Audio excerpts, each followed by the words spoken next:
Welcome to Koç University. I invite President Inan to officially open the two lectures by John Mearsheimer.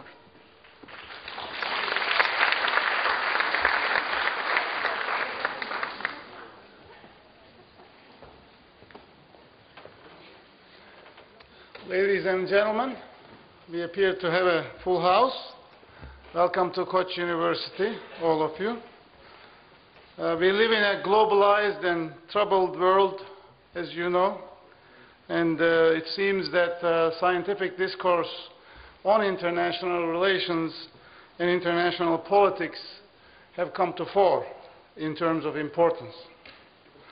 Our world is growing smaller in leaps and bounds, but it appears that the gaps between peoples is expanding, nevertheless. Today we are delighted to have the opportunity to hear from one of the most eminent experts in the area of international relations. We are honored to host this very special guest from the United States, who is the R. Wendell Harrison Distinguished Service Professor of Political Science and the co-director of the Program of International Security Policy at the University of Chicago. With books like The Tragedy of Great Power Politics and Why Leaders Lie, and with many other articles, his contributions to the better understanding of international politics has indeed been exemplary. He is well known as the strong voice of offensive realism, and today we are excited to hear about his most recent ideas, thoughts, and suggestions for a better world. On behalf of Koç University, I thank Professor John Mearsheimer once more for joining us today and welcome him to Koç University. Please.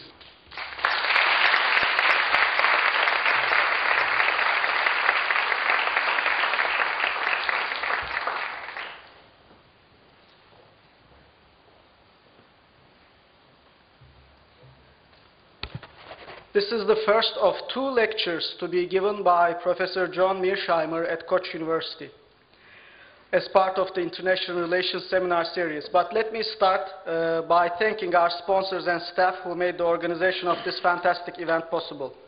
My name is Şener Aktürk and I am the coordinator of International Relations Seminar Series. But this talk is co-sponsored by the Graduate School of Social Sciences and Humanities Distinguished Speaker Series, College of Administrative Sciences and Economics, International Relations Speaker Series, Center for Globalization and Democratic Governance, the Turkish Ministry of Foreign Affairs Center for Strategic Research in Ankara. We thank Zeynep Aycan and Şuhnaz Yılmaz Özbağcı, the Director and the Acting Director of GSSH. We thank Barış Tan, the Dean of College of Administrative Science and Economics, Mr. Bülent Aras, the Director of Center for Strategic Research in Ankara, Şaban Kardeş, organizer of the talks in Ankara, and of course the staff of Koç University Communications Office, including Ahu Parlar, Beyza İşler, and Hande Kavasoğlu for their support, which made this event possible. John Mearsheimer needs no introduction, but let me refresh our collective memories about some of the most important facts of his life in about 3 minutes. Professor Mearsheimer has been regularly ranked as being among the most influential international relations scholars and often as the most authoritative scholar in offensive realism of theory of international relations. In addition to being the Wendell Harrison Distinguished Service Professor of Political Science and the co-director of the Program on International Security Policy at the University of Chicago, where he has taught for the last 30 years, he graduated from West Point in 1970 and served 5 years as an officer in the US Air Force. He then started graduate school in political science at Cornell University in 1975, receiving his PhD in 1980. He was a fellow at the Brookings Institution and was a postdoctoral fellow at the Harvard University Center for International Affairs. During the 1998-99 academic year, he was the Whitney Shepardson Fellow at the Council on Foreign Relations in New York.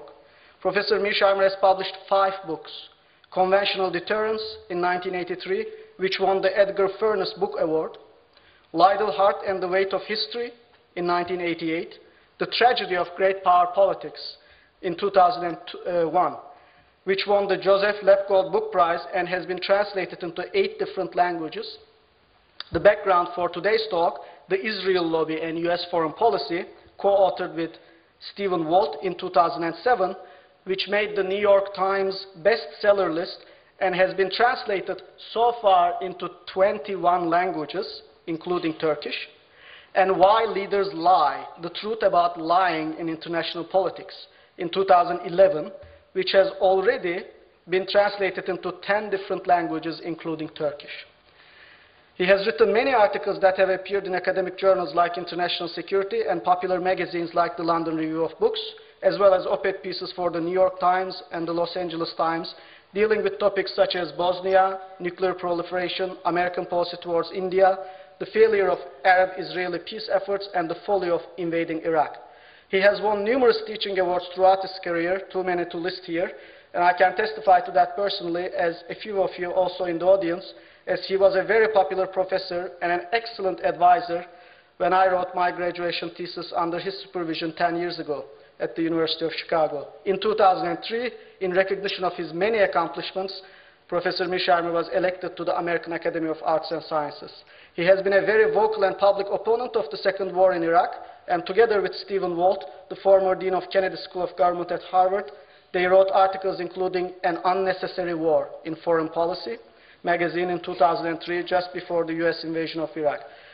Which brings us to the last minute and the topic of this talk. In the fall of 2002, the Atlantic Monthly magazine invited Professor Mearsheimer and Stephen Walt to write a feature article on the Israel lobby and its effects on US foreign policy. They worked on this article for the next 2 years and incorporated all the suggestions of the Atlantic's editors and sent the final manuscript for publication in January 2005. A few weeks later, the Atlantic decided not to publish the article and expressed that they are not interested in any revisions either. Eventually, the article was published not in the United States, but in the United Kingdom in the famous London Review of Books. It became an instant success. Because London Review of Books does not allow for footnotes, a fully documented version of the paper with all the footnotes was posted in the Faculty Working Papers website of Harvard. By July 2006, a few months later, this working paper, the background for today and the book, was downloaded more than 275,000 times. Many people, Jewish and non-Jewish, came out to support the article or to attack it, and in 2007, the book version of the article was published with the same title, became a New York Times bestseller, and translated into more than 20 languages. In a moment, Professor Mearsheimer's talks will begin, so please sit down if you are still looking for a seat. Please turn off your cell phones. The talk will last about 40-45 minutes, and then those of you who have classes or other obligations at 3 o'clock, 3:15, will have the opportunity to leave at the end of the talk and leave the auditorium. If you leave at that point, please try to be quiet as you leave. After the talk, we will have a moderated question and answer session until 4 o'clock. Our assistants are walking around the auditorium with pencils and question cards. Assistants, please raise your hands. You see the assistants. They are going to be walking around. If you want to ask a question to Professor Mearsheimer, attract the attention of the assistants, and they will pass you a pencil and question card where you can write your question and pass it back. They will bring them to the floor. You can write your name under your question if you prefer. We prefer brief questions. Professor Mearsheimer prefers brief questions that end with a question mark. I'll read out as many of your questions as possible during the Q&A. Okay. This is Professor Mearsheimer's first ever visit to Turkey, and we at Koç University are honored and proud to be hosting him. Without further ado, ladies and gentlemen, please join us in welcoming Professor John Mearsheimer.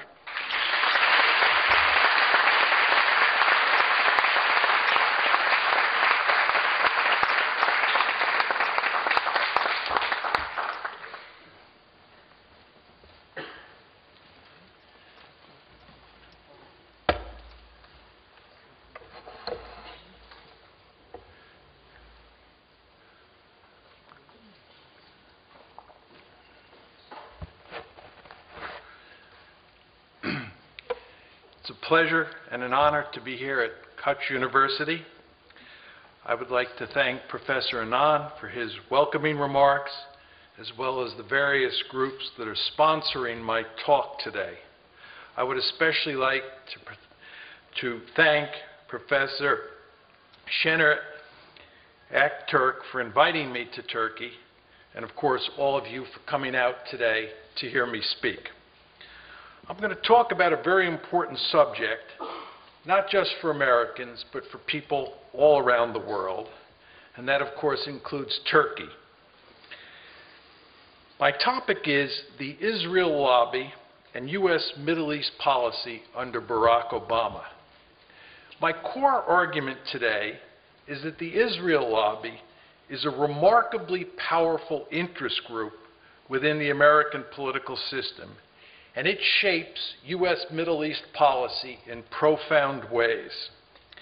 Specifically, it is the principal reason that no American government, including the Obama administration, has been able to put meaningful pressure on Israel to stop building settlements in the occupied territories and allow the Palestinians to have a viable state of their own. The lobby is also the main reason that the United States is contemplating using military force against Iran's nuclear facilities. Absent the lobby, Israel would not be able to push the United States toward another war in the Middle East, as it is now trying to do. Regarding the future of U.S. Middle East policy, little is going to change whether President Obama gets a second term or Mitt Romney moves into the White House and takes his place. Let me begin by describing what I mean when I talk about the Israel lobby. The lobby is a loose coalition of individuals and groups who work openly to influence American foreign policy in a pro-Israel direction. It is not a centralized organization, and the groups that make up the lobby do not agree on every issue. It includes organizations like AIPAC, the Anti-Defamation League, the Conference of Presidents of Major American Jewish Organizations, the Zionist Organization of America, and Christians United for Israel, just to name a few. It also includes think tanks like the American Enterprise Institute, the Brookings Institute, and the Washington Institute for Near East Policy, as well as publications like the New Republic, the Wall Street Journal, and the Weekly Standard. It is not, and I want to underline that word, not a cabal or a conspiracy that, quote unquote, controls U.S. foreign policy. Rather, it is an especially powerful interest group like the National Rifle Association, the Farm Lobby, the Cuba Lobby, or the American Association of Retired People. And it operates basically the same way that those other interest groups do. It is very important to recognize that the American political system is configured in ways that allow well-organized and well-funded interest groups or lobbies to wield enormous influence on public policy. And they have done so since the founding of the United States in the late 18th century. Although one could argue that lobbies wield more influence today than they have at any time in the past, mainly because of the importance of money for winning political office. Regardless, the key point to keep in mind is that the actions of the Israel lobby are as American as apple pie. Very importantly, the lobby is not synonymous with Jewish Americans. Surveys suggest that about 1/3 of American Jews do not care much about Israel. others do not support the lobby's positions, and some groups that work on Israel's behalf, such as the so-called Christian Zionists, are not Jewish. In short, the lobby is defined by its political agenda, not by ethnicity or religion. The lobby also does not include individuals who simply have a favorable attitude toward Israel. Rather, one has to actively work to try to shape U.S. policy in a pro-Israel direction. Obviously, some groups and individuals are more active and influential than others, although there is no question that overall the lobby has gotten the relationship between the United States and Israel that it wants. As you know, Steve Walt and I wrote a famous book about the Israel lobby, which has been translated into Turkish, as has been noted here.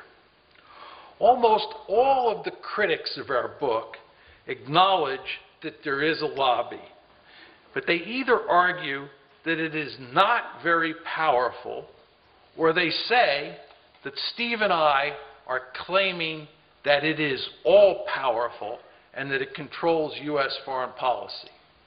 To be perfectly clear, we explicitly say the lobby is not all-powerful and that it does not control U.S. Middle East policy. Instead, we argue that the lobby is extremely powerful and has a marked influence on American foreign policy. Indeed, when you look carefully at the evidence, there is little doubt that our description is accurate. The Israel lobby is an especially powerful interest group, which again is perfectly legitimate in American politics. Consider AIPAC, which is just one of the many organizations in the lobby, although surely the most influential one. Bill Clinton said that AIPAC is, quote, better than anyone else lobbying in this town. And Newt Gingrich, who rarely agrees with Clinton about anything, said it is, quote, the most effective general interest group across the entire planet. Former Congressman Lee Hamilton, who served in Congress for 34 years, said, quote, there's no group that matches it. They're in a class by themselves. Former Senator Fritz Hollings said, as he left office, that, quote, you can't have an Israel policy other than what AIPAC gives you. Stephen Rosen, the AIPAC official who was indicted a few years ago for passing classified information, once put a napkin in front of Jeffrey Goldberg, who was then a journalist for The New Yorker, and said, quote, in 24 hours, we could have the signatures of 70 senators on this napkin. And Goldberg, who wrote one of the most vicious reviews of our book, calls AIPAC, quote, a leviathan among lobbies. Speaking of our critics, I might note that Alan Dershowitz said that, quote, my generation of Jews became part of what is perhaps the most effective lobbying and fundraising effort in the history of democracy. Thus, it is hardly surprising that the former Israeli Prime Minister Ehud Olmert said as he was leaving office in early 2009, thank God we have AIPAC, the greatest supporter and friend we have in the whole world. And again, AIPAC is just one part of the lobby. The best evidence, however, of the lobby's influence is America's special relationship with Israel, which is the direct result of relentless and effective pressure that the lobby puts on politicians and policymakers of every political persuasion. To put it succinctly, the United States has a relationship with Israel that has no parallel in American history. Indeed, as the late Israeli Prime Minister Yitzhak Rabin once said, U.S. support for Israel is, quote, beyond compare in modern history. What makes the relationship between America and Israel so special is the sheer amount of support that we give to Israel and the fact that we give it unconditionally. The Jewish state is the largest recipient of U.S. economic and military aid, about $500 per year per Israeli. Even though Israel is a prosperous country with a per capita income that the IMF ranks 27th in the world. Since the end of World War II, Israel has received more foreign aid from Washington than any other country. Israel also gets consistent diplomatic backing from the United States, and we almost always take Israel's side in regional disputes. For example, since 1972, the United States has vetoed 43 UN Security Council resolutions that were critical of Israel, which is greater than the combined total of all the vetoes cast by other Security Council members for that same period. Most importantly, however, that aid is given unconditionally. In other words, Israel gets this aid even when it does things that the United States opposes, like building settlements in the occupied territories. Furthermore, Israel is rarely ever criticized by American officials, and certainly not by anyone who aspires to higher political office. It is very important to understand the full magnitude of the special relationship. So let me say a few more words about it. As I'm sure everyone here recognizes, no two countries always have the same interests. And of course, that includes Israel and the United States. However, the special relationship means that when Israel pursues policies that are detrimental to American interests, the lobby invariably sides with Israel and puts enormous pressure on U.S. policymakers to support Israel no matter what. It is extremely difficult for any American president to get tough with Israel when it takes actions that harm the United States. This is a truly remarkable situation. And again, it is unprecedented in world history. To illustrate this point, let's look at the historical record. Every American president since 1967, which is when Israel captured the West Bank and Gaza, every American president since 1967 has opposed settlement building in the occupied territories. Yet no president has been able to put serious pressure on Israel to stop building settlements, much less dismantle them. Perhaps the best evidence of America's impotence is what happened in the 1990s during the Oslo peace process.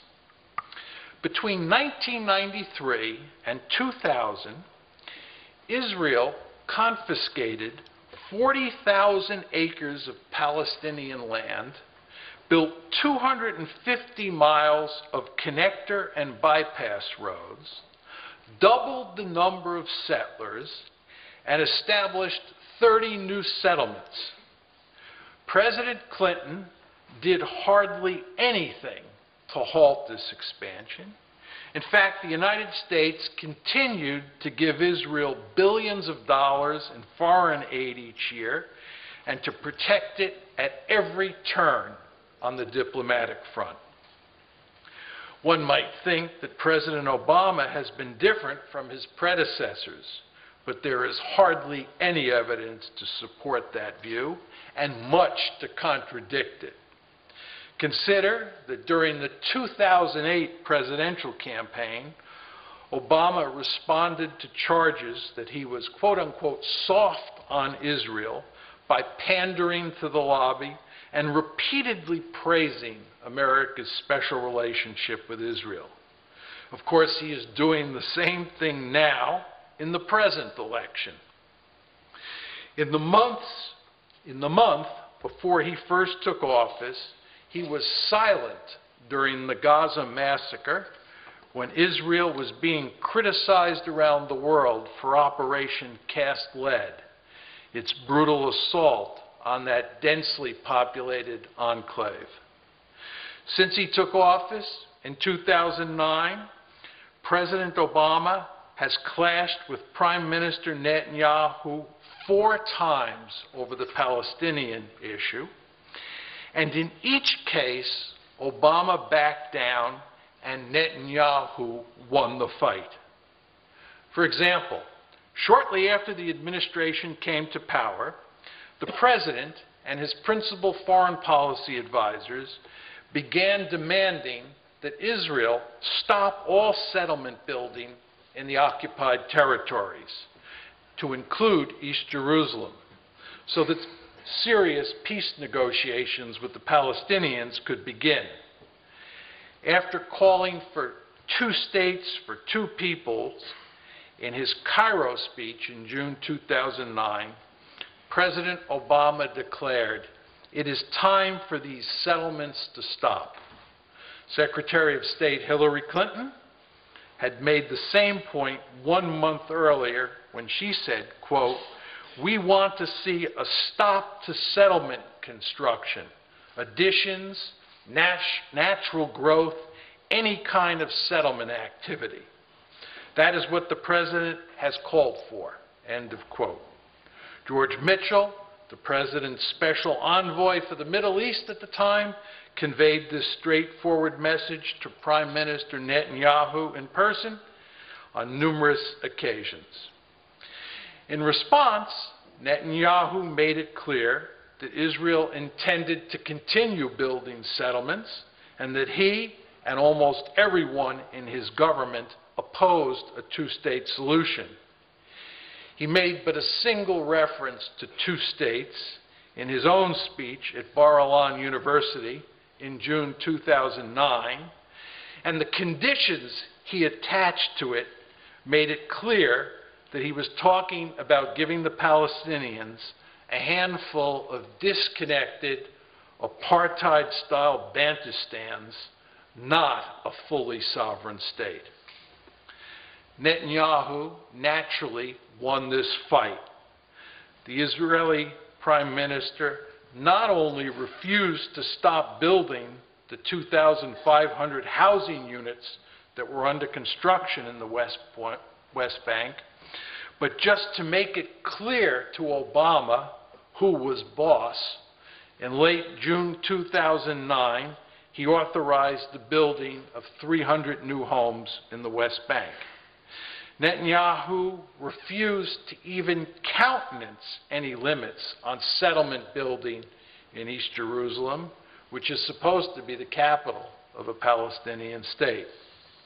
By the end of September 2009, Obama publicly conceded that Netanyahu had beaten him in their fight over the settlements.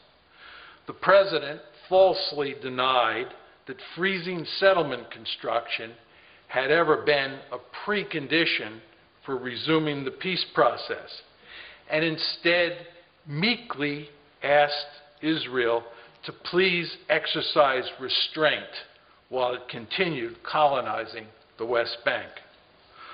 Fully aware of his triumph, Netanyahu said on September 23, 2009, "I am pleased that President Obama has accepted my approach that there should be no preconditions." Indeed, his victory was so complete that the Israeli media was full of stories describing how their prime minister had bested Obama and greatly improved his shaky political position at home. For example, Gideon Samet wrote in Ma'ariv, quote, "In the past weeks, it has become clear with what ease an Israeli prime minister can succeed in thwarting an American initiative." Perhaps the best response to Netanyahu's victory came from the widely read author and blogger Andrew Sullivan, who wrote that this sad episode should, quote, "remind Obama of a cardinal rule of American politics. No pressure on Israel ever. Just keep giving them money and they will give the United States the finger in return. The only permitted position is to say you oppose settlements in the West Bank while doing everything you can to keep them growing and advancing." The Obama administration has engaged in 3 more public fights with Prime Minister Netanyahu over the Palestinian issue and has lost all 3 times. The last spat was in May 2011 when Obama called for creating a Palestinian state based on the 1967 borders. Although the president used rhetoric that had been employed by his predecessors, Netanyahu and his American supporters were furious with him. They responded by lambasting the president, to include a televised meeting where the Israeli prime minister lectured the president about the flaws in his thinking about the Middle East peace process. Subsequently, Netanyahu went to Capitol Hill, where he was treated like a conquering hero. Obama, facing a tough election in 2012 and deeply fearful of losing support in the American Jewish community, quickly backed off from pressuring Israel and instead decided to support Israel unreservedly. Not surprisingly, the Obama administration hardly talks about the Palestinian issue these days, much less tries to put pressure on Israel to allow the Palestinians to have a viable state of their own. One might think that Obama would prevail over Netanyahu every time they clashed, since the United States is the most powerful state on the planet, and it gives Israel so much material and diplomatic support. In fact, we should have massive bargaining leverage in our dealings with Israel, but we do not. Instead, Netanyahu has the upper hand over Obama. The reason for this unusual situation, unprecedented situation, I should say, is the lobby, which invariably sides with Israel against the United States when the 2 sides have conflicting interests. And because the lobby is enormously powerful, no president will pick a fight with it. Remember that Alan Dershowitz said, "It is perhaps the most effective lobbying and fundraising effort in the history of democracy."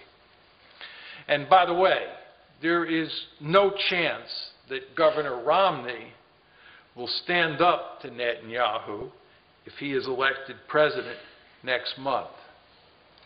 Consider that in a debate during the Republican primaries late last year, this is in late 2011, Romney responded to a question asking him how he would deal with Iran by saying, quote, "I'd get on the phone to my friend Bibi Netanyahu and say, would it help if I said this? What would you like me to do?" I'm going to repeat that. "I'd get on the phone to my friend Bibi Netanyahu and say, would it help if I said this? What would you like me to do? I must say that I find it incomprehensible that a man running for the presidency of the most powerful state in the world would even contemplate taking his marching orders from a foreign leader when an issue of great strategic importance is at stake. Israel's supporters in the United States often claim that the special relationship is not due to the lobby's influence, which they say is not very powerful anyway. They have an alternative argument. The American people, so the argument goes, identify closely with Israel because we share common values. And thus the American people put significant pressure on their leaders to support Israel generously and unconditionally. There are two problems with this argument. First, at the deepest level, we do not share common values. The United States is a liberal democracy that goes to great lengths not to discriminate against any of its citizens on the basis of race, religion, or ethnicity. It is certainly not a Christian state, and Jews are treated no differently than Christians or Muslims, or any other religious group for that matter. Israel, on the other hand, sees itself as a Jewish state, and it discriminates against those who are not Jewish, both in theory and in practice. As for the claim that Israel is a democracy, yes, Israel is a democracy, but so are many other countries, and none gets anywhere near as much support, and certainly doesn't get it unconditionally. Plus, Israel's treatment of its Arab citizens and Palestinian subjects is sharply at odds with U.S. values. Second, there is abundant evidence showing that the American people have a generally favorable attitude toward Israel, but do not feel any special attachment to it.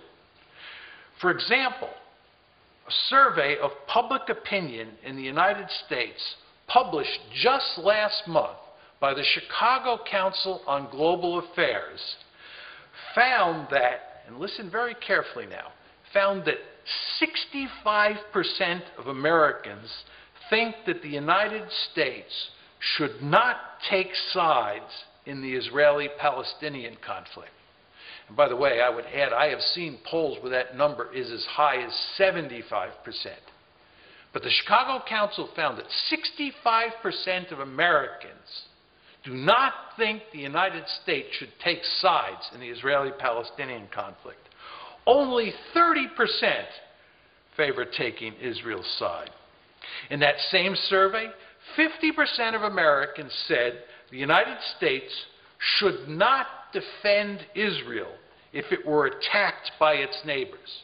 Again, let me repeat that. 50% of Americans said the United States should not defend Israel if it is attacked by its neighbors.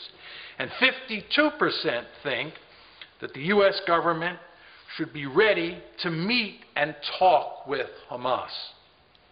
When asked what the United States should do if Israel bombs Iran and Iran retaliates against Israel, 59% of Americans say we should not enter the war on Israel's side. Only 38% say we should come to Israel's aid. I could point to numerous other surveys that tell a similar story. In short, there is no evidence that the American people have a special attachment to Israel. If anything, most Americans want to treat Israel like a normal country. Let me now turn to the question of what U.S. Middle East policy is likely to look like after the November elections. Let me focus on two issues: the Palestinian issue and Iran's nuclear program. There is no question that America's support for Israel's brutal treatment of the Palestinians is a huge strategic problem for the United States. Of course, that is why both Republican and Democratic presidents have worked so hard to implement a two-state solution. And that includes President George W. Bush, as well as his father, George H.W. Bush, and certainly President Bill Clinton. To be more specific, there is no hope of ending our terrorism problem and improving America's standing in the Middle East if the Israeli-Palestinian conflict is not resolved. But that will only happen if there is a two-state solution. It certainly will not happen if the special relationship remains firmly in place and Israel continues to colonize the West Bank and create a greater Israel that is an apartheid state. Not surprisingly, Israel's backers maintain that U.S. support for Israel had nothing to do with September 11th. But this claim is simply not true. Consider the motivations of Khalid Sheikh Mohammed, who the 9/11 Commission describes as, quote, the principal architect of the attacks. According to the Commission, and now I'm quoting from the Commission, KSM's animus towards the United States stemmed not from his experiences there as a student, but rather from his violent disagreement with U.S. foreign policy favoring Israel. End of quote. Numerous independent accounts have also documented that Osama bin Laden was deeply concerned about the Palestinians' dire situation since he was a young man. And the 9/11 Commission reports that he wanted the attackers to strike Congress because he saw it as the most important source of support for Israel in the United States. The Commission also tells us that bin Laden wanted to move up the date of the attacks on 2 occasions because of events involving Israel, even though doing so would have increased the risk of failure. Former President Bill Clinton has speculated that the ongoing Israeli-Palestinian conflict provides the impetus for about half of our terrorism problem. And President Obama, Vice President Biden, and General David Petraeus have all made comments that make clear that Israel's colonization of the occupied territories is doing serious damage to America's interest in the greater Middle East. There is also a powerful moral rationale behind the two-state solution. What has happened to the Palestinian people since November 29, 1947, when the U.S. put forth its plan to partition mandatory Palestine, is one of the great crimes of modern history. The Zionists and Israelis ethnically cleansed about 700,000 Palestinians in 1948, and then expelled roughly another 200,000 Palestinians when they captured the West Bank in 1967. Israel has not only refused to allow the Palestinians to have a viable state of their own, but prominent Zionists like David Ben-Gurion, Golda Meir, and Chaim Weizmann have gone so far as to argue that there is no such thing as a Palestinian people.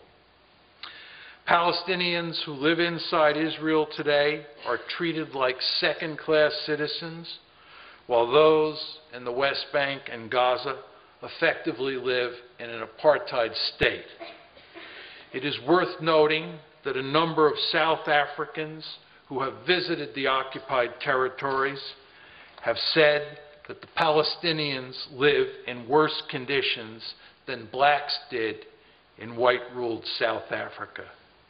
And let us not forget that the Goldstone Report, which was a UN-sanctioned assessment of Operation Cast Lead, concluded that Israel committed war crimes and possible crimes against humanity. The bottom line is that it is imperative for both strategic and moral reasons for the United States to push forward a two-state solution. But that is not going to happen, mainly because Israel has no interest in a two-state solution, and its leaders are determined to control both the West Bank and Gaza for the foreseeable future. Neither Barack Obama nor Mitt Romney is going to be able to prevent a greater Israel, simply because Israel's supporters in the United States will not allow any American president to pressure Israel into giving up the West Bank and allowing for the creation of a viable Palestinian state. This means that in all likelihood, the Palestinians will end up confined to a handful of impoverished enclaves inside Greater Israel, which will look a lot like the Bantustans in white-ruled South Africa. I believe that this outcome will prove disastrous for Israel, since it will be impossible to justify an apartheid state over the long term, as South Africa came to discover. Indeed, two former Israeli prime ministers have made this very point. Ehud Olmert, who was Netanyahu's predecessor, said in late November 2007 that, quote, if the two-state solution collapses, Israel will face a South African-style struggle.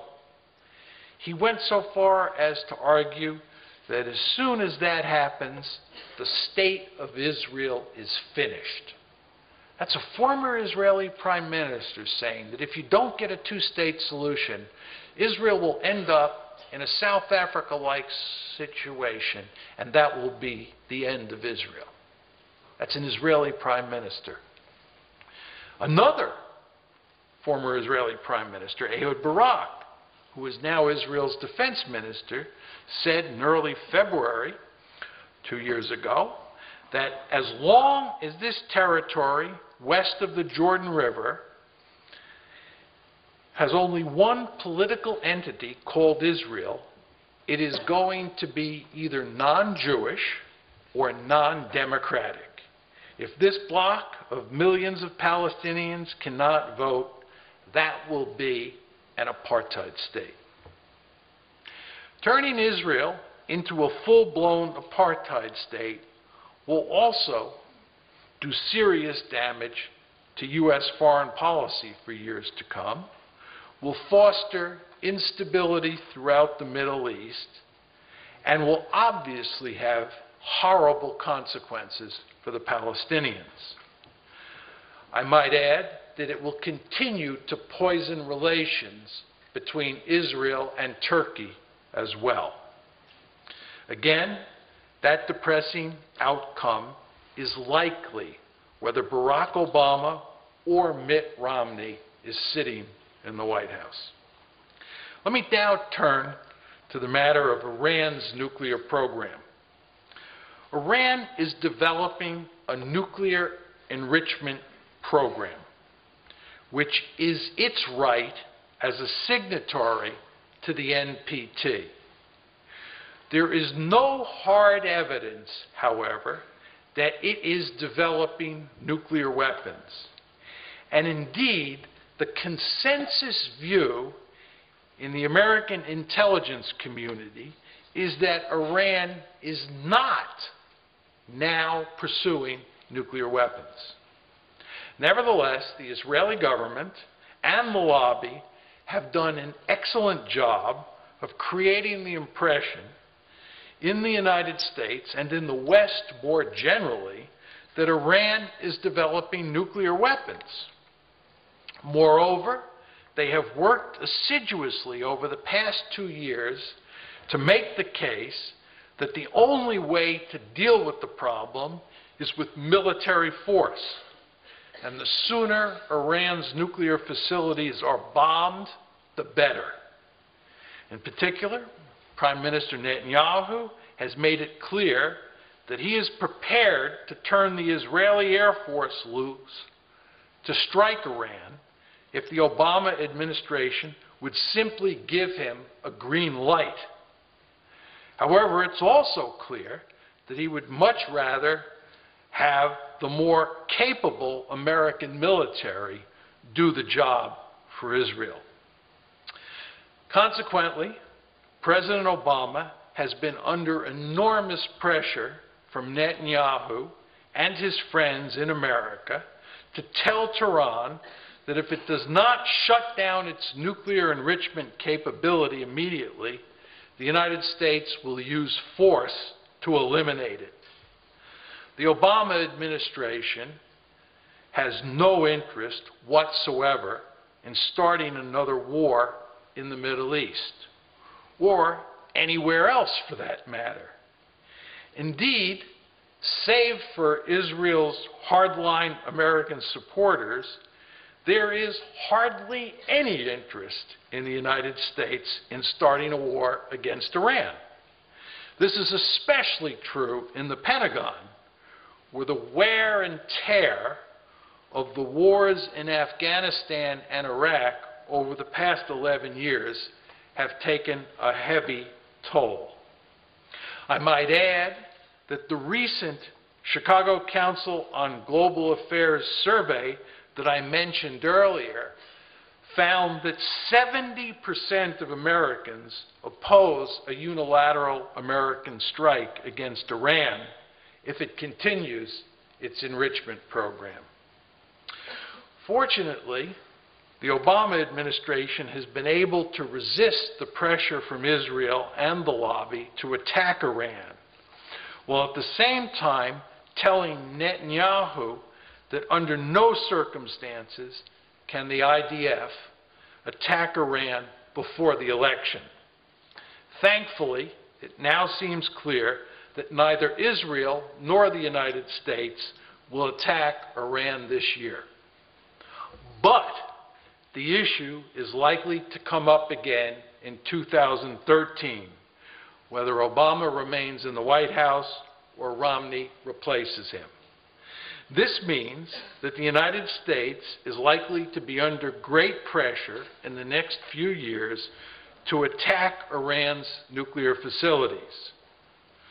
Of course, the smart policy for the United States would be to negotiate seriously with the Iranians to work out a grand bargain that allows them to enrich uranium while providing the necessary safeguards to ensure that they do not secretly develop nuclear weapons.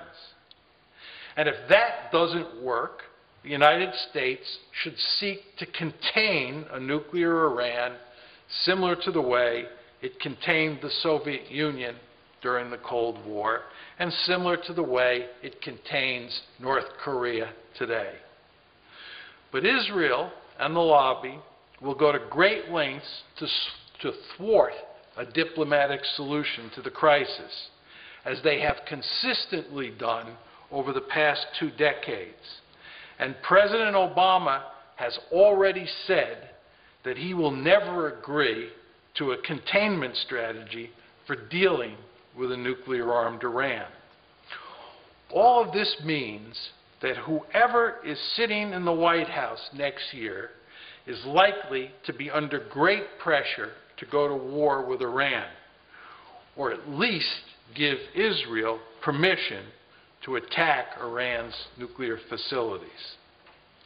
I believe that neither Obama nor Romney will have any interest in precipitating a war with Iran, because it would have disastrous consequences for U.S. foreign policy, and it would create great turmoil in the Middle East for many years to come. Moreover, attacking Iran would not prevent Iran from eventually getting nuclear weapons. As even the war hawks admit, it would only delay the process for a few years. And remember, we have no good evidence that Iran is now pursuing nuclear weapons. However, a military strike by Israel or the United States would surely give the leadership in Tehran powerful incentives to quickly acquire a nuclear deterrent. I believe that these considerations will cause either President Obama or President Romney to resist Israeli pressure to strike Iran. The lobby, of course, will side with Israel in this tug of war and make it very difficult for the man in the White House to say no to war. But the lobby is not omnipotent. It does not control American foreign policy. It does not always get its way, as Barack Obama has demonstrated in recent months by refusing to sanction an Israeli attack on Iran and not caving in to Netanyahu's pressure to draw red lines and strike Iran if it crosses those lines. But even if neither Israel nor the United States attack Iran after the election, relations between Tehran and Washington are likely to be awful, and there will always be the possibility that a crisis will break out and lead to war. And of course, one cannot completely rule out the possibility that the president, be it Obama or Romney, will cave into pressure from Israel and the lobby and attack Iran. All of this is to say that there is little reason at this juncture to be optimistic about resolving either the Iranian nuclear problem or the Israeli-Palestinian conflict. In fact, the situation with regard to the Palestinians is likely to get worse over time as Israel turns itself into a full-fledged apartheid state. The United States obviously has a deep-seated interest in resolving both of these problems as soon as possible, but it cannot, mainly because the lobby makes it impossible to do so. The sad truth is that if there were no lobby, the United States would pursue different and smarter policies in the Middle East. Of course, there would still be problems, but on balance, the United States and all of the players in the region, to include Turkey and Israel itself, would be better off without the lobby. Thank you.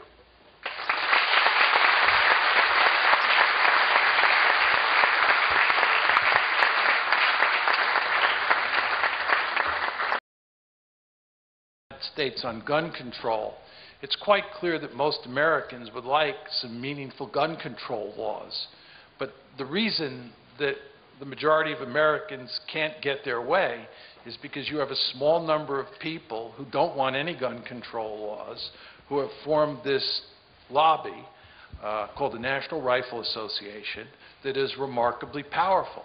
It's a small group of people who are very well organized and very well financed, and they get their way. So the key point to keep in mind here is that it's collective action logic at play that drives this train in very important ways. To be a bit more specific about it, let's just talk about money. To get elected president in the United States, as many of you have surely noticed, requires raising huge amounts of money. To get elected to Congress, whether it's in the House of Representatives or the Senate, requires huge amounts of money. And the lobby directs money at candidates who are pro-Israel. And in cases where there are candidates who are hostile to Israel, they will direct large amounts of money to any opponent of that politician who is perceived to be anti-Israel. So the vast majority of American politicians have come to the conclusion that it is not worth crossing the lobby over Israel, because what will then happen is the lobby will go to great lengths to find another politician and give that politician lots of money to help defeat you in the next election. And if you look at Barack Obama is well aware, right, that he needs lots of money, and he wants organizations and individuals who are deeply committed to Israel to make sure they direct lots of money to him. So money in elections matters. Votes also matter. And let me give you an example here. Jews are somewhere between 2 and 3% of the population, which is only a small slice of the American population. But in a close election, they matter. And a perfect case in point would be Florida in the 2000 election. You all remember the election in 2000 between George Bush and Al Gore. It all came down to Florida. And apparently, Bush beat Gore by a handful of votes. Well, there is a large Jewish community in Florida. And if that Jewish community is in favor of you and you're running for president, and it's a close election like it was in 2000, you win. If that Jewish community is opposed to you and it's a close election like 2000, you lose. So not surprisingly, no candidate for the presidency is going to alienate any Jewish voters if he or she can avoid it. And by the way, let me point out that in Miami, there is a large Cuban community. That is the heart and soul of the Cuba lobby. And if you want to know why the United States has this ridiculous policy towards Cuba today, it's because of the Cuba lobby. And it's due to the fact that no presidential candidate worrying about a possible election like 2000 wants to alienate the Cuban Americans in Miami any more than he wants to alienate Jewish Americans. So votes matter in the American electoral system. And that is another mechanism through which the lobby exercises its influence. I could go on and on because there are many mechanisms, but you get a feel from those two how it operates. There were a few questions that you answered in the course of your response. The importance of money in U.S. elections and how that is growing by Eileen Gardner. It's just enormous. It's just the influence of money is enormous, and it has a corrupting influence for sure. By the way, I just would say on this, just to give you a feel for how the lobby fits into the bigger picture. The United States had a financial meltdown in 2008, and we seriously needed to reform our financial system. Well, Wall Street is not interested in reforming the financial system. They want to, continue business as is. And it's been almost impossible to get any reform in Congress. And the reason it's almost impossible to get any financial reform in Congress is because Wall Street has put together these powerful lobbies that operate in Washington and thwart the efforts of Congress to reform the financial system. And those financial lobbies are remarkably powerful. And again, it's because of the influence of money. There are several questions without names which ask what is the real benefit of Israeli lobby so that U.S. government would accept its actions that contradict U.S. interests. And another person asks, there must be a large benefit for the U.S. gained by the existence of the lobby. What is it? I think, yes. I don't know what it is. I wish the questioner would tell me what he or she thinks that advantage is. Right? My argument is that the lobby is pushing the United States to pursue policies that are not in the American national interest. And by the way, I argue, as does Steve, that they're not in Israel's interests either. Remember what I said about Ehud Olmert's views on where this is all headed with regard to the Palestinian issue. So I think that the lobby's efforts to thwart Barack Obama's plan to have a two-state solution is not in Israel's interest. It's certainly not in America's interest, right? The reason you need a lobby, by the way, is that if American policymakers and American politicians were left to their own devices, we'd have a very different policy. That was the point that I concluded with. The reason you have a lobby is because they're pushing us to pursue a policy that we otherwise, or a set of policies we otherwise would not pursue. But I do not believe that there is any advantage for the United States. In fact, I think that there are tremendous disadvantages. There are three questions asking why this influence was not recognized before. One, Mehmet Yeğen from Uçak Center for American Strategy asks, do you think there's an increasing awareness about Israel lobby since American people are against foreign aid in general? And another person, this is a question without a name, asks, why do you think the literature on ethnic lobbies and interest groups on American foreign policy making process is very little or turn a blind eye on the effects of lobbies? Why the effect of lobbies have not been... What was the first question? The first question was, do you think there is an increasing awareness about Israel lobbies since American people are against foreign aid in general, he says. I think that there's an increasing awareness of the Israel lobby for two related reasons. One was our article and book, which created a huge splash.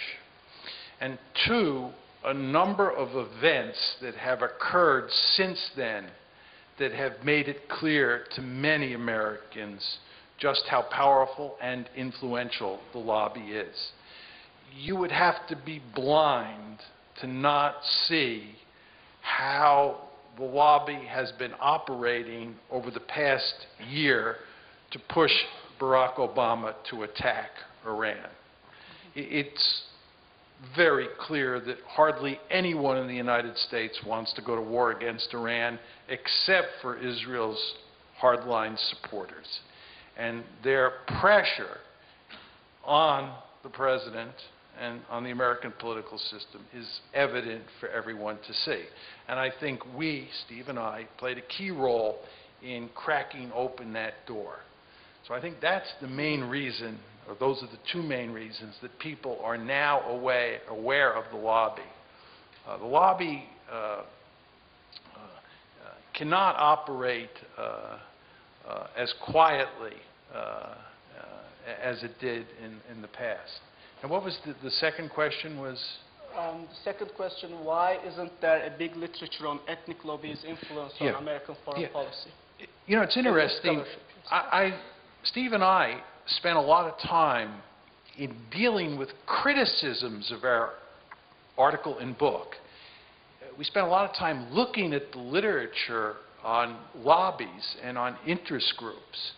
And it's actually a quite terrible literature. I'm talking about the scholarly literature here. And I've told a number of students who study American politics that they really should write on the subject of interest groups, because I didn't think the literature was very good. My view on why it's not very good is that in American politics in the United States, if you can't do quantitative studies of a particular subject, then it's not worth doing anything on the subject.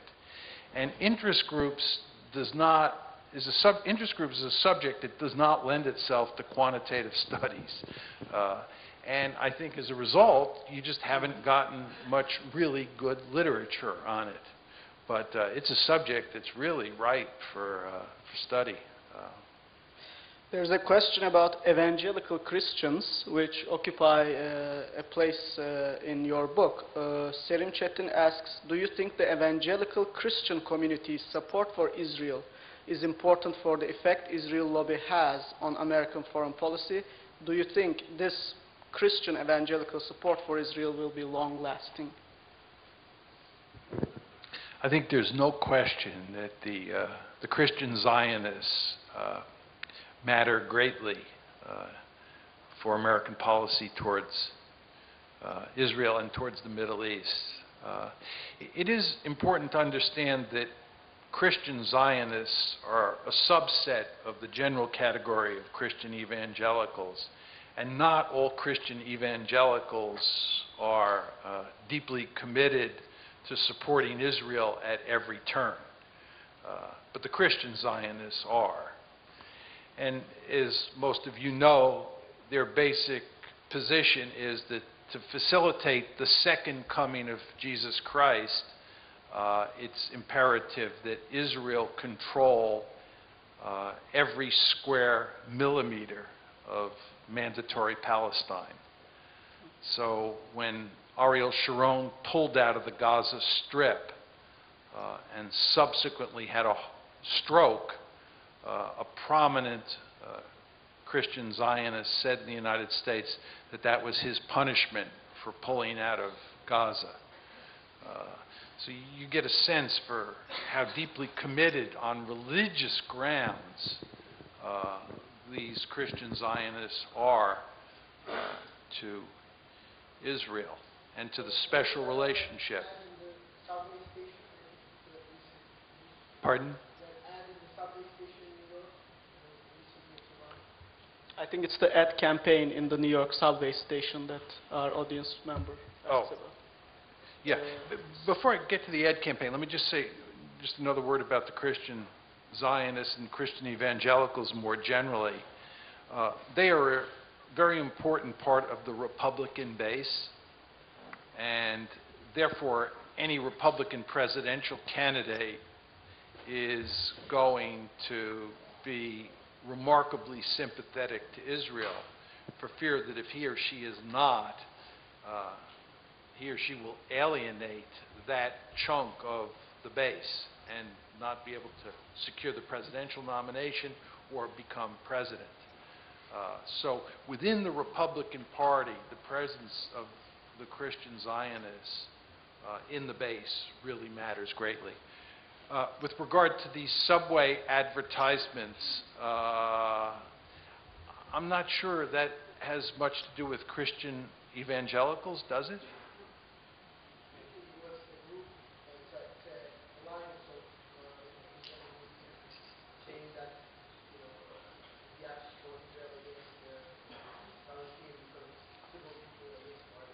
Yeah. There's this hateful campaign, advertising campaign, where Pamela Geller and assorted other people on the far right have put up posters depicting the Palestinians in terrible ways.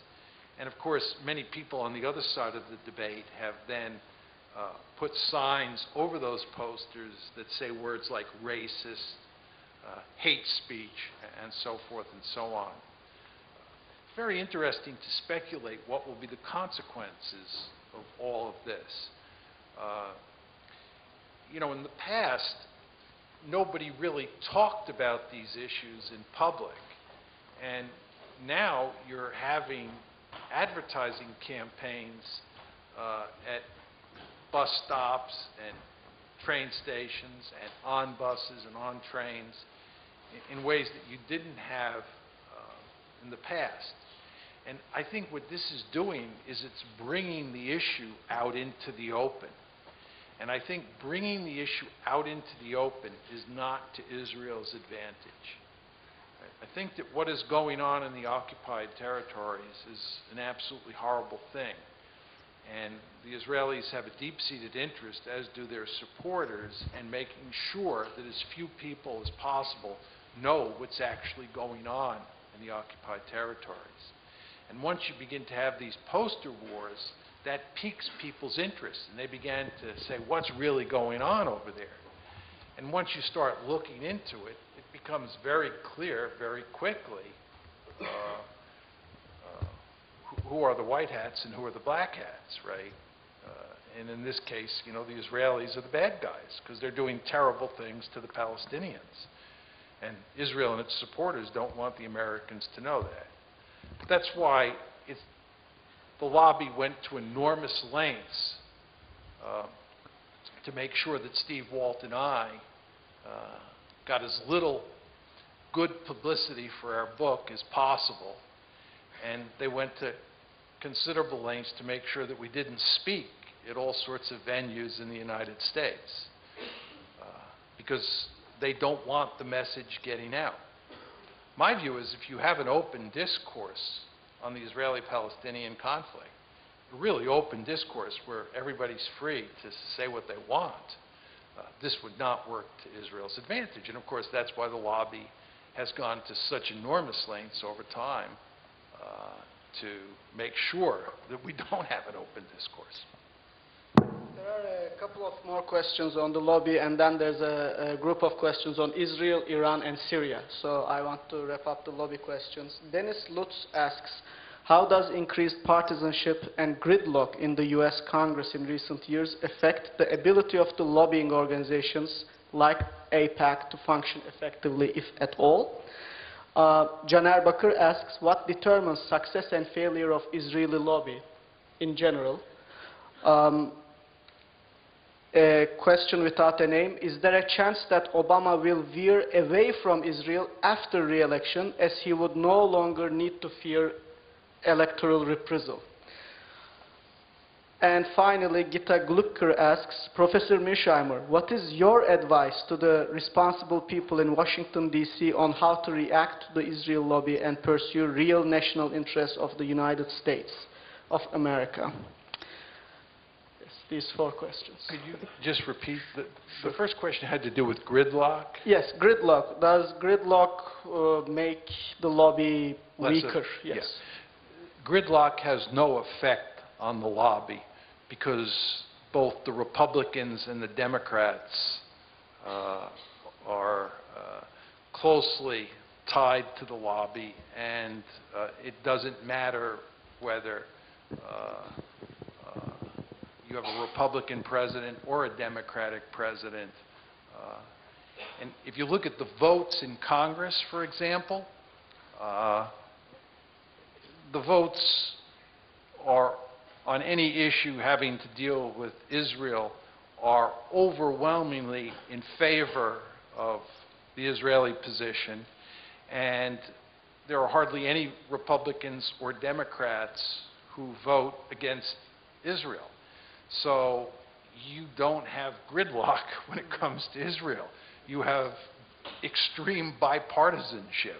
And the reason, of course, you have extreme bipartisanship is the lobby. Many people point out that Israel is the one issue where the parties don't fight with each other. They actually compete with each other to see who can prove that they're the better friend of Israel.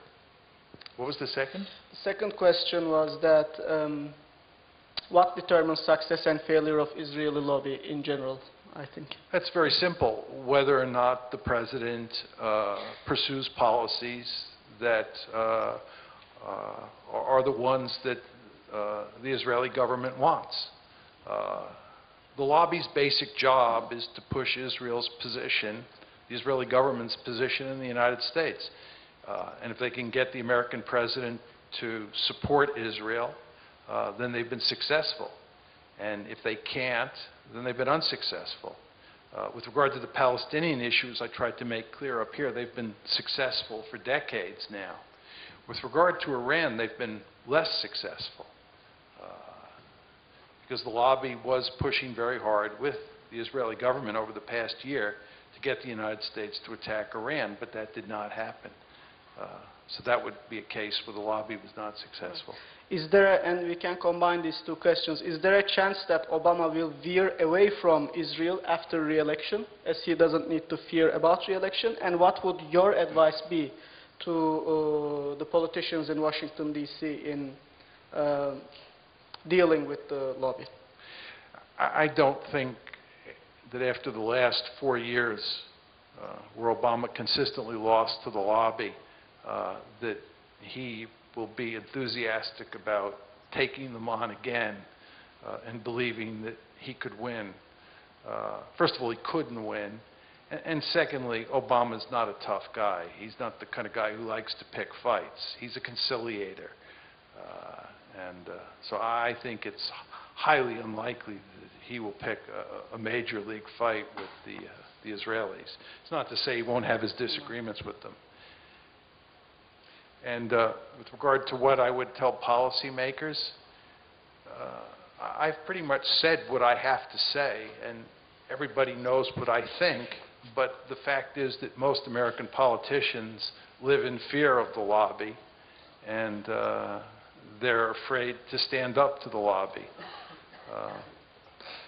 There are very few people who have the courage, very few American politicians who have the courage to stand up and challenge the lobby.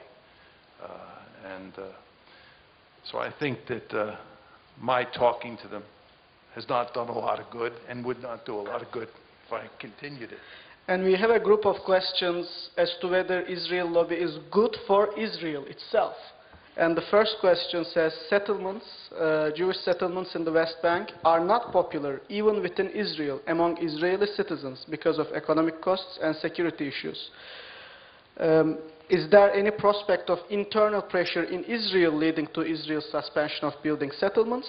And exactly similar to this question is, considering that Israeli prime ministers, some of them, have defended a two-state solution, as you said, the questioner asks, does the lobby also conflict with Israel's policy? Does the Israel lobby in the United States conflict with Israel's national interest in the long term? With regard to the first question, a lot of Israelis are upset about all the money that goes to the settlements, but there's no evidence, in my opinion, that the Israeli public is going to demand that the settlements end and that the two-state solution be implemented. If anything, the Israeli political system is becoming more hawkish, and there is, in my opinion, no chance that the public will rise up and force the politicians to abandon the settlements and create a Palestinian state. You have over 500,000 settlers at this point in time. The settlement enterprise is huge. There are hundreds of miles of roads, huge settlements in the West Bank. It's just not going to happen.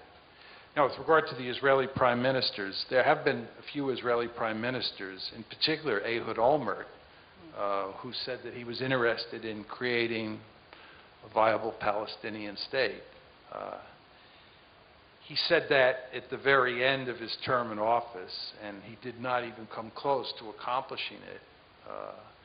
And I'm not sure if he had stayed in office, he would have followed it through to the end. It's very easy to say I'm in favor of a two-state solution, but the proof is in the pudding. The question is, when push comes to shove, is that Israeli prime minister willing himself, and is the country willing to make the sacrifices that would be necessary to create a two-state solution? And no Israeli prime minister has done that, or even come close to doing that up to now. And given how far to the right the body politic is moved, I see no chance of that happening again. I believe that the two-state solution is dead, and you're going to get a one-state solution. And I believe that initially that one state will be an apartheid state. And then the $64,000 question is whether the Israelis can maintain that apartheid state over the long term. I believe that they're betting that they can. That they can rely on the lobby to provide protective cover, and the end result will be that even though the Palestinians are treated like second or third-class citizens in this apartheid state, world opinion and American opinion won't turn against Israel in any major way. Ehud Olmert disagrees with that, and I disagree with that. And that's why I think Israel is in real trouble. And then there's a group of questions. Do you believe the lobby influences Israeli domestic and international affairs as well? Not just US foreign policy, but Israeli domestic and foreign policy. And who would be the natural ally of the United States in the Middle East without Israel? I think that the lobby, the Israel lobby, is mainly designed to influence American policy and not Israeli policy. There may be some individuals in the Israel lobby who also have influence inside Israel. I think this would apply to Sheldon Adelson, who's a huge supporter of Governor Romney and the Republican Party more generally here in the United States, but also is a huge supporter of Benjamin Netanyahu. So there are a number of very influential American Jews who matter for politics in America and matter for politics in Israel. But I think by and large the Israel lobby restricts its influence to the United States. And the second question was? Second question was, who would be the natural ally of the United States if it abandoned Israel? To be clear, I was not talking about the United States abandoning Israel. I was talking about the United States putting pressure on Israel, very firm pressure to change its policies with regard to the Palestinians. But I was not arguing the United States should abandon Israel. But the United States has lots of natural allies in the Middle East. Turkey is one of them. Egypt is another one. Jordan is another one. And there's no reason it couldn't have other natural allies. It was once closely allied with Iran. Saudi Arabia is now and has been a natural ally. So there are plenty of other allies in the Middle East. Now, I know that you have given examples, but I will mention this question nonetheless. One audience member asks, is there any example where U.S. foreign policy conflicted in a major way with Israeli interests? But I mean, maybe that's the summary of... On two issues. One is the Palestinian issue, and two is on Iran. And then we have a group of questions on Iran. Maybe I can ask those questions now that we are moving into Iran. What is your viewpoint of having a nuclear or near-nuclear Iran in the Middle East? Will it be a balance against Israeli nuclear weapons? Yes. And another question along the same lines. If there is no hard evidence that Iran is developing nuclear weapons, can we say that the United States and Israel is making misperceptions about Iran? And finally, yes, similar, almost the same question. Considering the remarkable power of the Israel lobby, what is the probability of United States starting or getting involved in a war against Iran under Obama's leadership? These are the three questions on Iran that we have. The first question had to do with the consequences of Iran developing nuclear weapons. This is an interesting question, obviously one that should concern everyone in Turkey, since Iran is a next-door neighbor. I've come to believe over the years, I didn't think this when I was young, but I've come to believe that nuclear weapons have hardly any utility except deterring an attack on your homeland. The idea that Iran is going to get nuclear weapons and threaten Turkey and become a regional hegemon and dominate the neighborhood is not a serious argument. Nuclear weapons provide a country with almost zero offensive capability. If I were an Iranian, I would want nuclear weapons. And I would want nuclear weapons because I would want to be able to tell the United States and the Israelis to stop threatening to attack me.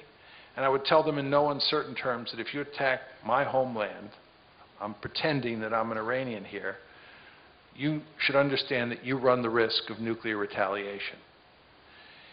If Iran had nuclear weapons, we would not be threatening Iran. Do you understand that? If Iran had nuclear weapons, we would not be threatening Iran. That's why Iran should want nuclear weapons. And that's why we should stop threatening Iran, because that's what gives them incentive to have nuclear weapons. So nuclear weapons are the ultimate deterrent, but they have remarkably little offensive military capability. The United States and Israel both have nuclear weapons. What offensive capabilities do those weapons give us? Please tell me. I don't see any. So I think if Iran were to get nuclear weapons, it would not be the end of the world. However, I would prefer Iran not get nuclear weapons for 3 reasons. One is, there is always the possibility that if 2 countries with nuclear weapons get into a war, that it might inadvertently escalate to the nuclear level. And the best case here is the India-Pakistan case.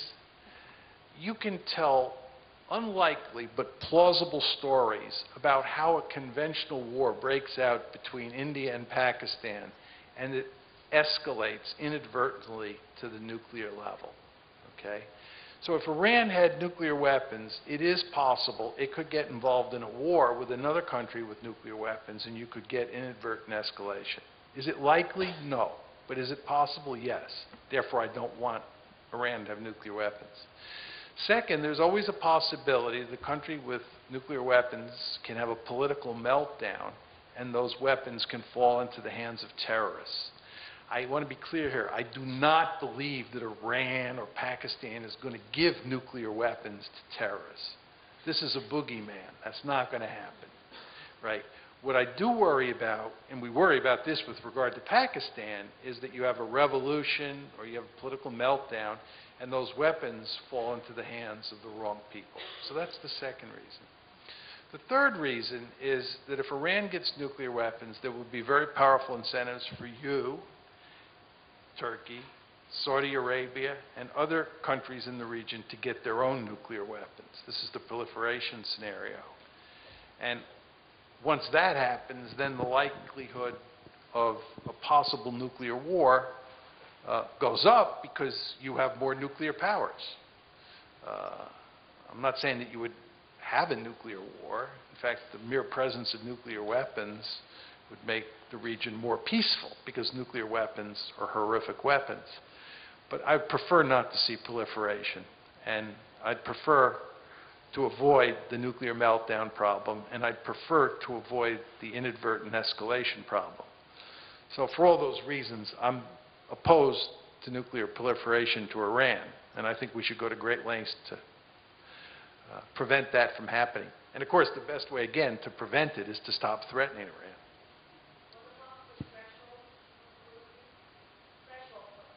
What does that mean? There's nothing we can do to prevent them from developing a threshold capability.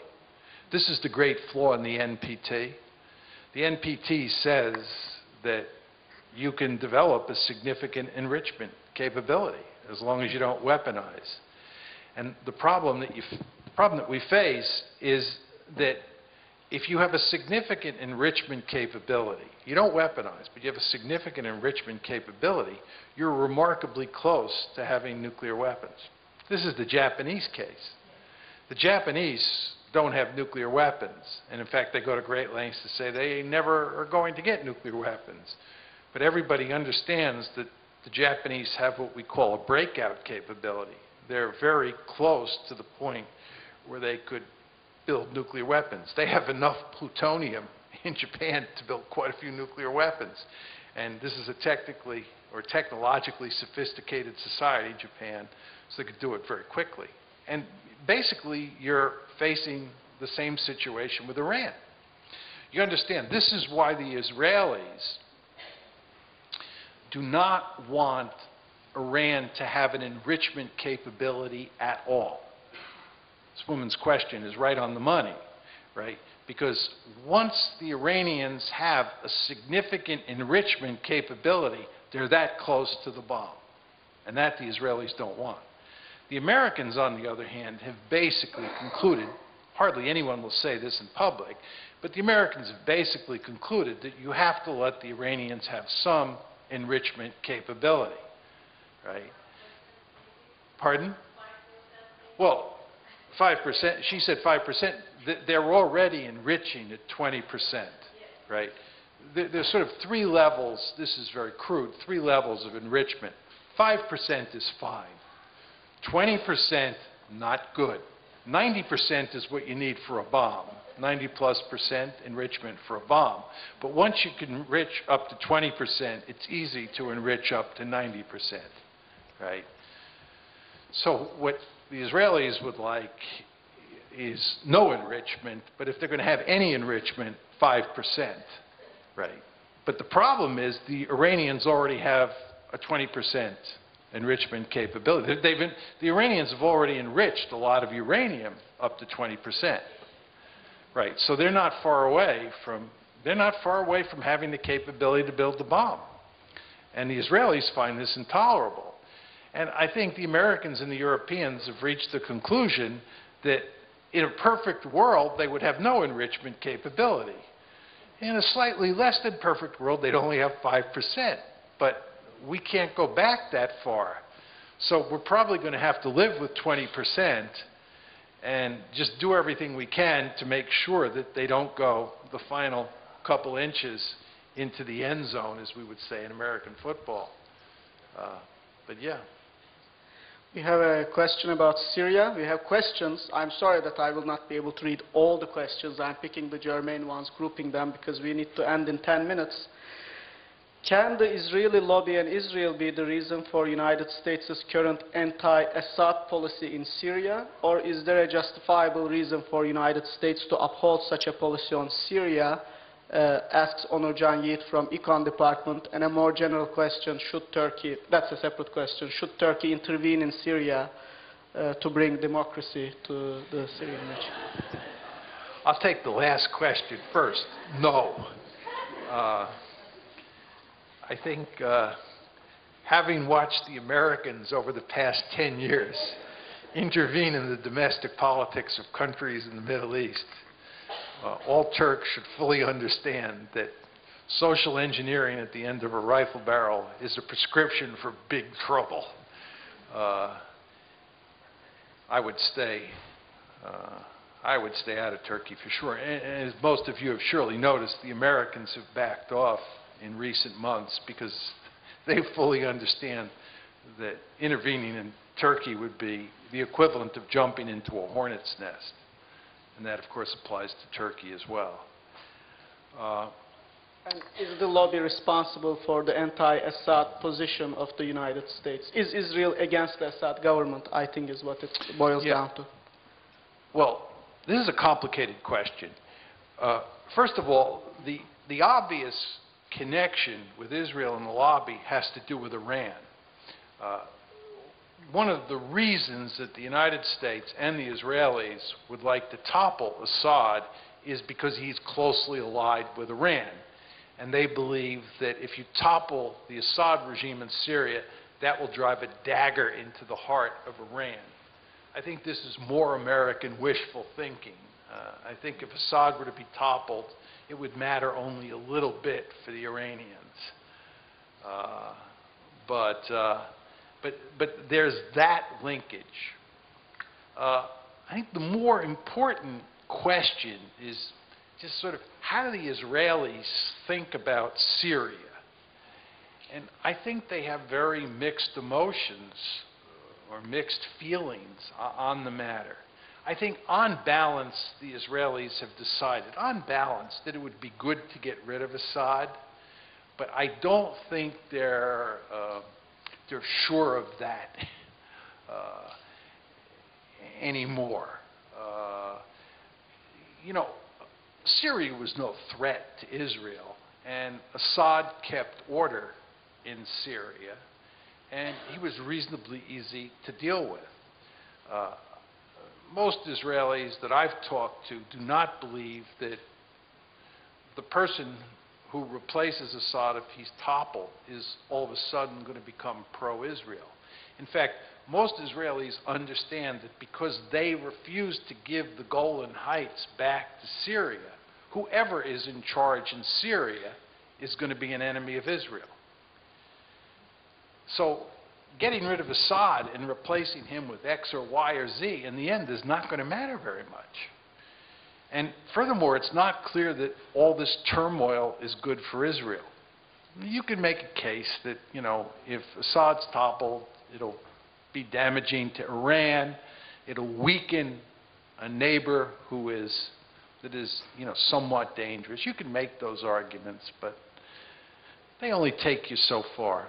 So my view is that both Israel and the lobby have mixed emotions on Syria, and on balance would like to see the Assad regime toppled, but it's not like Ahmadinejad. I mean, they would really love to see us take down Ahmadinejad if we could.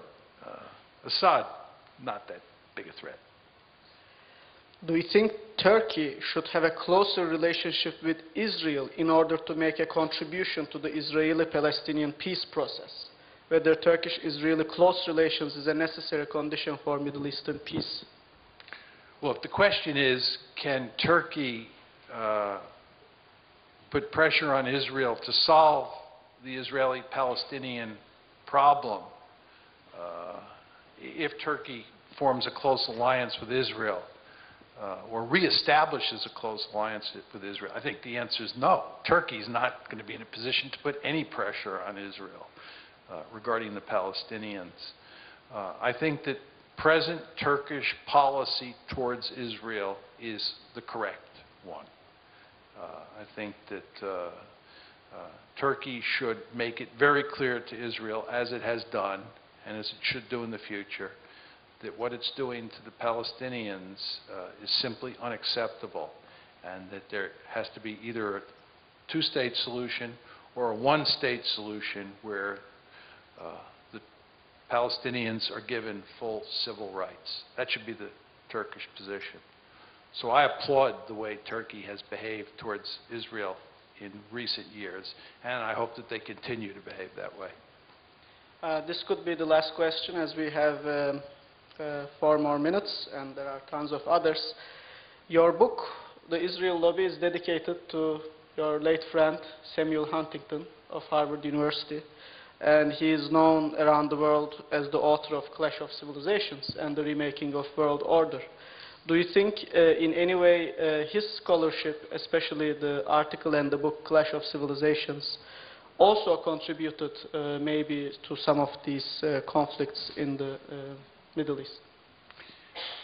Sam Huntington was a very good friend of mine and a very good friend of Steve Waltz as well. And I was actually present in Washington, D.C. when he first presented the Clash of Civilizations as a paper at a conference. I was sitting next to Fareed Zakaria, who had just been named the managing editor of Foreign Affairs at the time. And he, of course, went up to Sam afterwards and asked Sam if he could publish the Clash of Civilizations, the manuscript, as an article in Foreign Affairs. And the rest is history. When I first listened to that talk that night, and then later reading the article and later reading the book, I thought that Huntington was dead wrong. I think that nationalism is the most powerful ideology on the planet. Most Americans think democracy is the most powerful ideology on the planet. I don't believe that. I think nationalism is the most powerful ideology on the planet. And I think the whole notion of civilizational loyalties, which would transcend national loyalties, is just not the way the world operates. And I talked to Sam on a number of occasions about this, so he knew my views. So I don't think it makes good sense to talk about civilizational clashes. And I think there's a lot that's happened in the world in recent years that contradicts that whole line of argument. Just look at Syria, right? Here you have Syria that is in the middle of a civil war, and supporting it from the outside, you have the Russians, the Iranians, and the Iraqis. And on the other side, you have the Saudis, the Americans, and the Turks. Doesn't look like the clash of civilizations to me. If you look at what happened in the Balkans, doesn't look like the clash of civilizations to me there. We were basically aligned with the Bosnian Muslims, and then we supported the Kosovars, who were mainly Muslims, against the Serbs. The first Iraq war, right? The United States and its allies came to the defense of Kuwait. First of all, you had an intra-civilizational war. Iraq attacked Kuwait. That contradicts Huntington. And then America and a number of other European countries came to the defense of Kuwait. That contradicts his thesis as well. So I don't think that it makes much sense to think in civilizational terms. I think it was an important book, and it got people thinking about international politics in all sorts of important ways. But I think, nevertheless, like a lot of important books, Sam was fundamentally wrong, that civilizational clashes don't matter very much. And as we were talking about yesterday, if you look at the Middle East today, the real potential for trouble is not civilizational in nature, it's Shias versus Sunnis. If you want to transcend nationalism, you want to put nationalism aside, right? The scenario that makes lots of people very nervous is one where you have a number of Shia states on one side, or Shia-dominated states on one side, and a number of Sunni-dominated states on the other side. But I wouldn't describe that as a clash of civilizations. So anyway, although I have enormous respect for Sam and was good friends with him, I disagreed with him on that issue, and actually disagreed with him on a number of other issues. I want to make one other point just on this issue. In 2002, Steve Walt and I and Shibli Telhami organized an advertisement in the New York Times opposing the Iraq War. We got 33 scholars to sign that advertisement. We paid $38,000 out of our own pocket to put this, it's a quarter-page ad in the New York Times. It's on my website for anybody who's interested. But anyway, it was 33 academics, and Sam Huntington did not sign the advertisement in the end, but nevertheless, he was adamantly opposed to the Iraq War. And he was opposed to the Iraq War because he believed that it would facilitate the clash of civilizations. Right? That was his argument. Huntington was very clear that he was not in favor of provoking the clash of civilizations. Right? He thought the world operated according to a civilizational paradigm. That's where I disagreed with him. Right? But let's assume he was correct, and the world does operate according to his civilizational paradigm. He was not interested in exacerbating tensions between the civilizations. He was not interested in fostering a war between the West and Islam. Again, I don't buy that distinction. But he was not interested in fostering that clash. And therefore, he opposed the Iraq War, although he did not sign the advertisement. Let me remind our audience that Professor Mearsheimer will be speaking tomorrow at 2 p.m. in the Founders Hall on realism and the rise of China and the future geopolitical map of the world. And please do come to that if you have time. With that note, please join me in thanking Professor Mearsheimer for this 2 hours of peace.